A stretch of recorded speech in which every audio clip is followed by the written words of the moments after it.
Mo kí gbogbo wa pé a tún kábọ̀ sórí ètò wa tí a fi ń polongo Yorùbá Nation fún gbogbo ọmọ Yorùbá káàkiri gbogbo àgbáyé.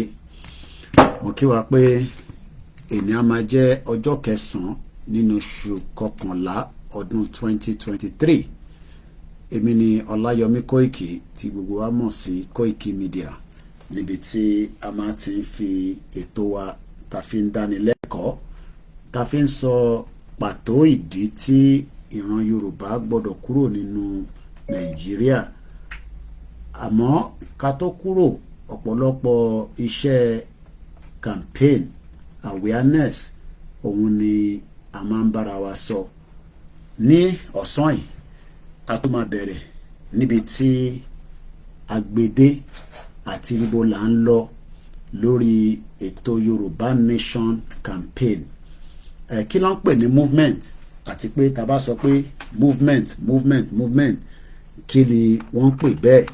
Gbogbo yẹn náà la máa tún sọ̀rọ̀ lé lórí. Ẹ bá wa fìdílé nǹkan kí ẹ tún jọ bá wa ká lọ lórí ètò ti ọ̀sán yìí.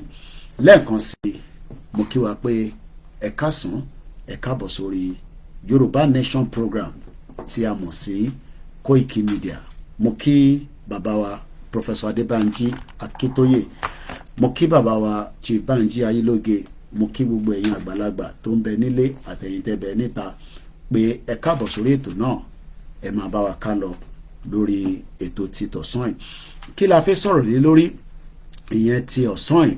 Mo fẹ́ kájọ wo àkọlé ètò ti ọ̀sán yìí.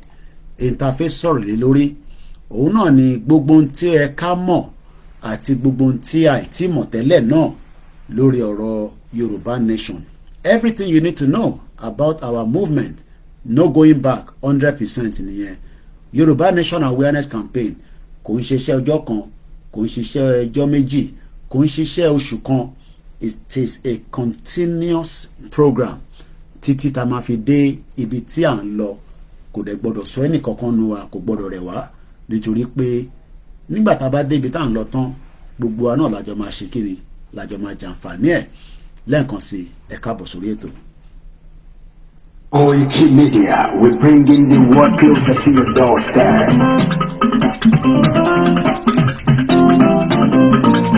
Kóìkì Media, Kóìkì Media, Kóìkì Media, we bringing the world closer to your doorstep. Kóìkì Media, Kóìkì Media, Kóìkì Media, we bringing the world closer to your doorstep. Àwọn sálára àgbà yìí náà, àwa ló láṣà àti èdè. Dígbèdè lárugẹ nílẹ̀ Oòduà o, àwa gangan ni bàbá. Kóìkì Media, Kóìkì Media, Kóìkì Media, we bringing the world closer to your doorstep. They never sabi wetin we carry for her, but we dey move closer before dem go sabi. I said they never know wetin we carry for body, but we dey move closer before dem go sabi. Ọ̀gbìn lọ lọ́jà ẹyẹ, ìhun ló ló lájú. Ẹyẹ tó dùn ní kòtò bí àdó ọgbẹ́dẹ lẹ́dọ̀. Ká ṣiṣẹ́ fún ilẹ̀ bàbá wa, ká ṣiṣẹ́ fún ìlú bàbá wa. Kájùmọ̀ sowọ́pọ̀ ká lè kó dúdú àga. Òdúdú ọkọ̀ bá lè gbé wá. Ọmọ òdúdú á ṣe kiri. Ẹ dìde fún ẹ̀kọ́ adúláwọ̀. Ká lè jọ jùmọ̀ gbé. Délé ilé rí. Àwa ló bá ògo ilẹ̀ wa. Ká ṣiṣẹ́ ká lè jọ gbàdé. Ká lè gbàdé adé adúláwọ̀. Àwa ni mọ̀lẹ́ tí yóò tàn káàkiri. Ìyàwó dúdú wáníwá. Kóìkì Media, àwa là ń gbé tó lárugẹ. Ètò tó gbójú ọwọ́ ìwà mọ̀lẹ́. Kásá ẹgbẹ́ kúlú ọjà wà kájé gbúgbà yìí jẹ. Ètò tó gbójú ọwọ́ ìwà mọ̀lẹ́. À ń gbé tó lárugẹ, à ń gbàsà lárugẹ. Ètò tó gbójú ọwọ́ news and sports ẹ máa rí gbọ́. ọmọ Ìjẹ̀bú alálẹ̀ mi ló ní kí n máa ké dandan Koiki Media ọ̀rọ̀ lágbájúmọ̀ mi máa bá ṣẹlẹ̀ lọ. ọmọ Yorùbá nìyẹn ọmọ Yorùbá tata àrídájú rẹ ọmọ Ìjẹ̀bú alálẹ̀ mi sẹ́yìn ló máa fi dìbò tẹ̀ mọ́lẹ̀. ẹ̀yin lọ́mọ onígbò máa ń dé ẹ̀yin lọ́mọ onígbò máa wọ̀ o igbó máa wọ̀ gbàjọ́jì ò gbọ́dọ̀ wọ àjòjì tó bá wọ̀ bẹ̀ àtẹ̀lẹ̀ yẹn bọ̀ra. ẹ̀yin lọ́ máa náwó kóyìnbó tó dé ìgbà tó yìnbó dé o owó náà dẹ́kun pọ̀ sí o Koiki Media sáwà ní bàbá. Koiki Media àwọn ní bàbá. Koiki Media àwọn ní bàbá. Àdáńtọ́ àtúnpèrè gidi. Koiki Media àwọn ní bàbá. Àwa là ń gbẹ́tò lárugẹ jẹ́ ká jọgbọ́ o. Koiki Media àwọn ní bàbá.